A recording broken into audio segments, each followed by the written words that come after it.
Please make very welcome, Adam Lees.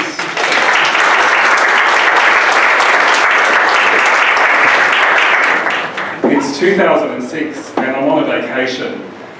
French Polynesia and Tahiti's always been on my bucket list and I'm living my best life, I'm making it happen. On this really remote atoll called Rangiroa, which is around about 400 kilometres northeast of the main island of Tahiti. It's in the middle of nowhere, and the nearest other atoll is about 12 nautical miles south. So it's absolutely everything you would expect of this beautiful Pacific atoll. It's so beautiful that it's just cheesy to describe it as a paradise, because even that doesn't do it justice. And the only way I can describe how beautiful it is that island, and in particular its jetty, has graced the cover of the Lonely Planet Guide for 3 years in a row. So it's this magnificent destination. There's all the colours. There's the turquoise waters, there is azure, there's wildlife, marine life, turtles go by as if it's nothing, there's dolphins, there's stingrays, every sea life imaginable. And it's also that people are so beautiful, it's like they've stepped out of a Gauguin painting and have come into my world. And I'm sitting there thinking something's not right, and it occurred to me. I hadn't done my homework properly. I'm a solo traveller, surrounded by all these lovesick honeymoon couples. I'm the only single person on the atoll. I go to breakfast by myself, I have cocktails by myself, I go walking on the beach at sunset. And it's truly vomitous, it's nauseating, there's nothing to describe it. If you had that sign, I just felt I was walking around with a sign that said loser. Even the staff, I don't know how to say, oh you poor thing in French, but I knew that's what they were thinking. They just weren't used to solo travellers.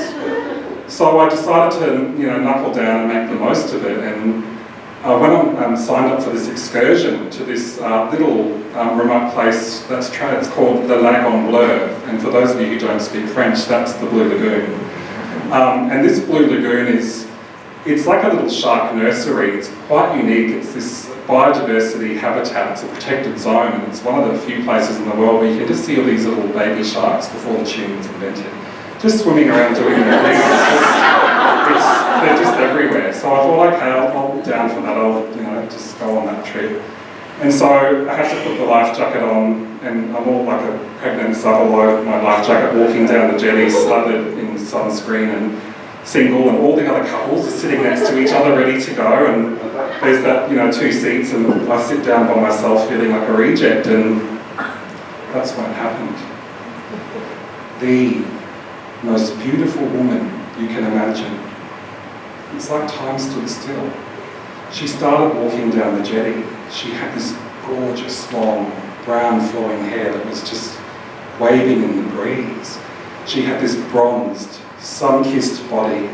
It's like she'd come out of a Sports Illustrated magazine cover and into this jetty. She had these large, like Jackie Onassis sunglasses, and she was so sexy. She had a mismatched bikini. She had this bikini top with flowers on it, and her bottom had all these stripes. It didn't match, but she looked incredible. And I'm a gay man, and I'm thinking, you could see everyone's jaws drop, and even honeymooners just locked eyes on her, and she had the attention. She was so beautiful. She was like a cross between Sophia Loren and maybe Jennifer Lopez. She just had everyone's attention, full attention. She gets into the boat and she sits next to me. And like I said, I'm not into women, but I suddenly felt popular, like Chris Hemsworth, and I wasn't alone anymore, thank you. And she was sitting next to me. And we just get on like a house on fire, and I learned as we're going out to this Blue Lagoon, we're the same age. She's American. She's originally from Miami. She has an Italian background, and she's telling me all about her family. She's taken a gap year off, and she's just travelling around the world and happened to land in French Polynesia as well. And we just get talking and we just get on, like I said, like a house on fire.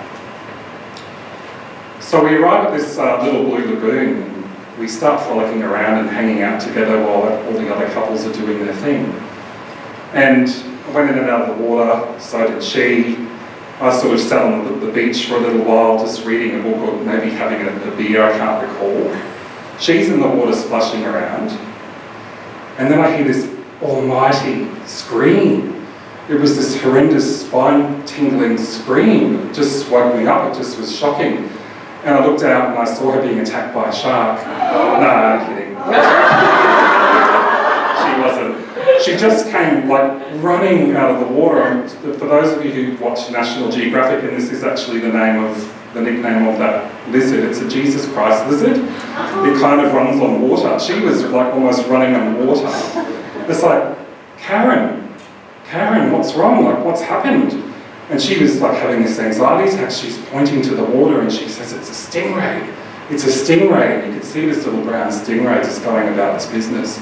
And she told me how as a child growing up in the Keys of Miami, this stingray tail had pierced her ankle. And she showed me the scar, like that was on her ankle. And she said to that day she was absolutely terrified of them. And so I felt sorry for her. We calmed her down and we ended up going back to Rangiroa.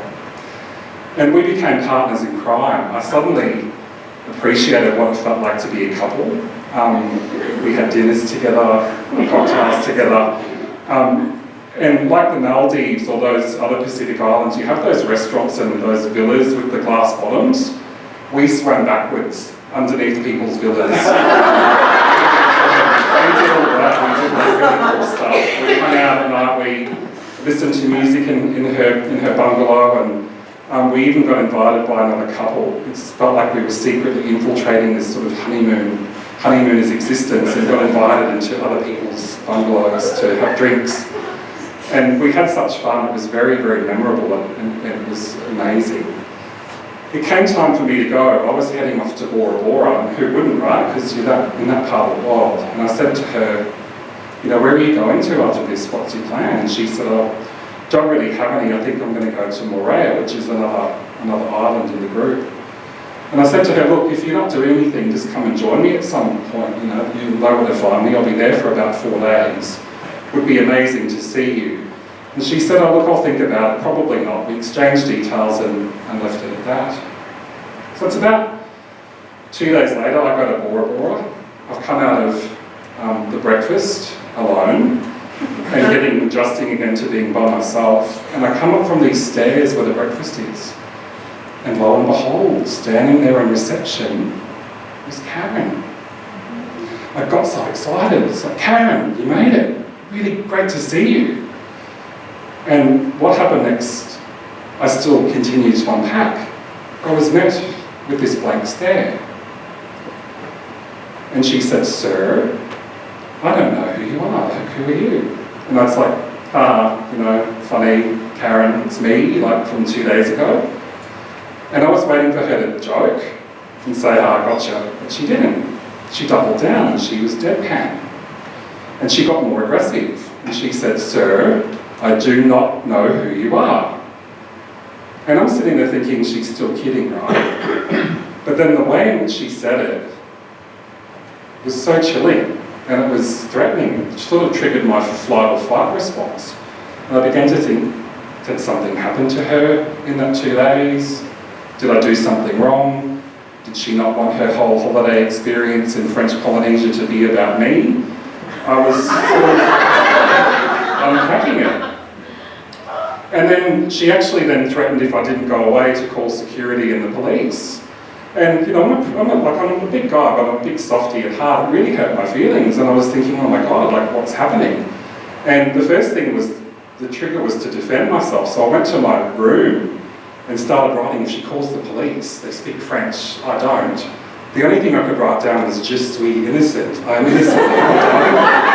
And then I started thinking of the scenarios, who are they going to believe? If she says to them that something's happened, they're going to believe her because she's gorgeous and she looks like Jennifer Lopez, and here's me like King Kong, and I'm going to this jail, I'm going to be stuck. And it was so kind of I started seeing her around. It was so kind of terrifying that I was in this beautiful location, but I felt trapped. When I'd see her, I'd kind of want to go the other way. I even had this very clear dream where she was hiding behind that sort of chiffon sheer curtain in my room, and she had a bottle of wine and she came towards me and smashed it. And it was like, actually, that was very, very real. But the clincher came. The clincher came when I found myself meeting her again in the same circumstances under which we met, in a boat, going on another excursion. This time it was really weird, because we were going to see the stingrays in the water, and for those of you who've seen YouTube, they actually have this excursion where you can let the big black stingrays climb up on your back and over your body, and I thought, great, she's going to be screwed because she's terrified of them. It's a waste of money. She's going to sit in the boat and wave at them. Well, bugger me, I hear this splash, and I turn around, there's Karen in the water with all these stingrays surrounding her, climbing on her back. She's rubbing them up against her face like a mink coat and saying, good boys, good boys, good boys. And I'm thinking, this was the Karen who came screaming out of the water, telling me about the scar on her ankle, who's now kind of swimming with these stingrays as if nothing's happened. It's been 17 years since that. 17 years. And every time I tell the story, people say, are you sure you've got the right person? It's like, absolutely, I'm telling you, it is the same person. To this day, I still haven't been able, even as I recount the story, I still cannot make sense of what happened. But that moment gave me a whole lot of memories, and I really think back to the time when Karen made a big splash and a big impact in my life. Thank you.